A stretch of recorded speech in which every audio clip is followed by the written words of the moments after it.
Hey guys, how are you doing? I hope you're doing good. One of my viewers asked me to make a video about Wim Hof. And to be honest, I didn't know who he is. And I'm sorry about that. But I did a pretty good research on that. And I studied him, I analyzed him. And here's what I have to say. Coming up.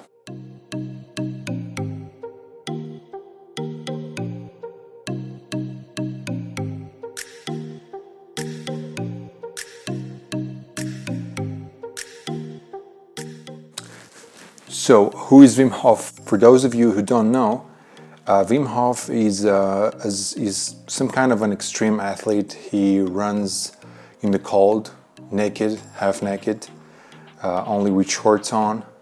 He climbed. Apparently, he climbed Mount Everest only with his shoes and his pants on. So pretty much almost naked. He's very famous about his exposure to cold. He has been also diving under ice, and this has been done by another extreme athlete called Stig Severinsen. I don't know forgive me if I'm pronouncing this wrong. Stig Severinsen, okay? And they're both very similar, right? They're both very similar. They tend to do the same thing, you know. Stig Severinsen does almost the same things like Wim Hof, but Stig Severinsen is more like an athlete, and Wim Hof is more like he has the spiritual side, which I like more. To be honest, I personally like Wim Hof better, and I'm going to explain you why. I like Wim Hof better because he has some kind of philosophy behind what he's doing, right? I think Stig Severinsen is maybe fitter. He's also younger, considerably younger, substantially younger. But you know, Wim Hof has a philosophy, and this philosophy is seeking discomfort. You know, going to the edge. And I kind of like that, you know. I don't agree with everything he does. I disagree with some things, but in general, I like him. I like him very much. I like what he's doing. I like his attitude. I think he's amazing. All right.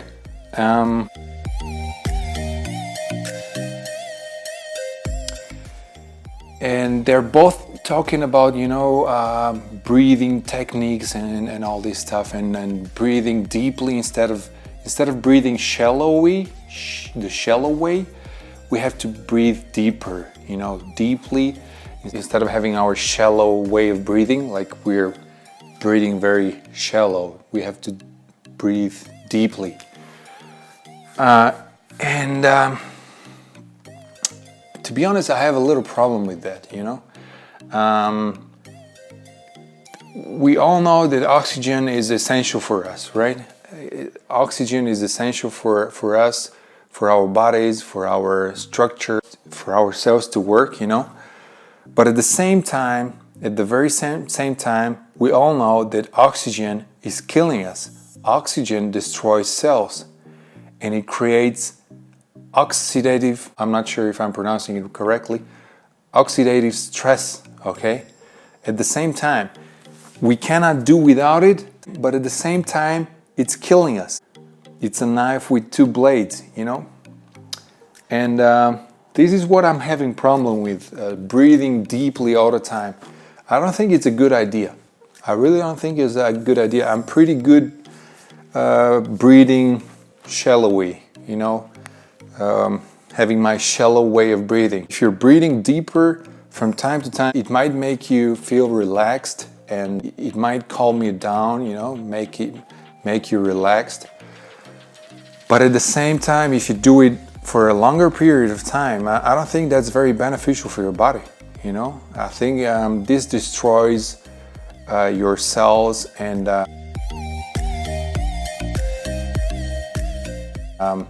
the mitochondria of your cells is working harder,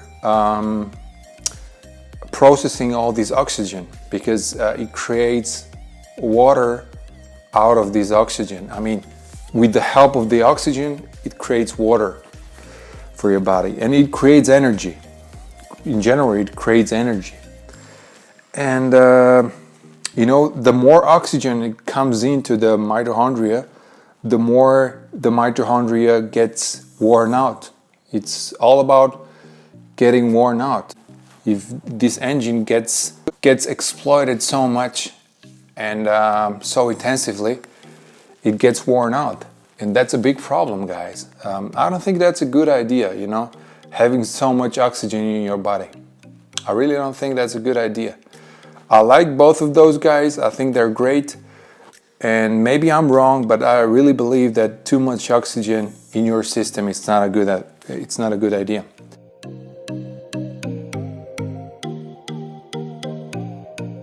And there is one more thing I wanted to say about this exposure to cold and bathing, having a cold bath, an ice bath, you know, simply because he was the guy who has been officially, formally analyzed by scientists, and they did tests with him,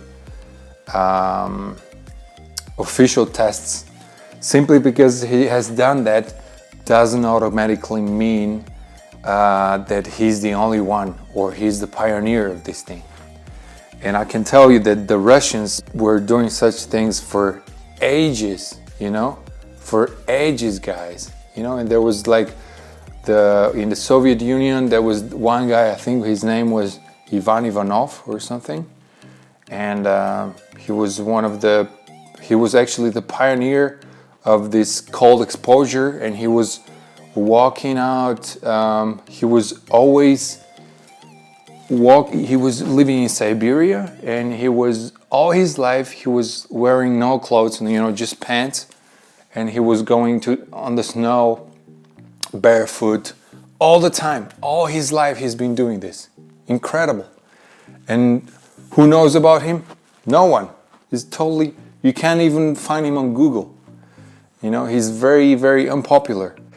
So this involves a lot of marketing and a lot of, you know, publicity, simply because you have been exposed to media and scientists doesn't automatically make you the first one to do it, you know. This guy I'm talking about in the Soviet Union, he did this for decades. He never wore clothes, and he was always barefoot in the snow. He was walking on the snow barefoot all his life. And who knows about him? Nobody.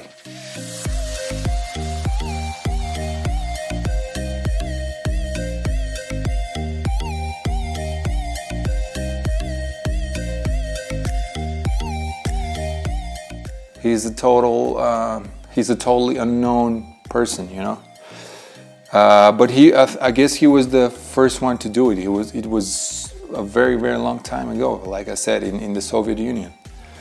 So it's not a new thing. I think it's a great thing, but it's not a revolutionary thing, you know. The Russians did this for ages.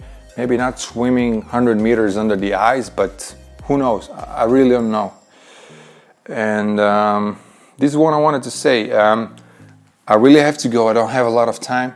And I'm going to make one more video about Wim Hof and compared to other guys who did similar things. So see you soon, guys. Take care.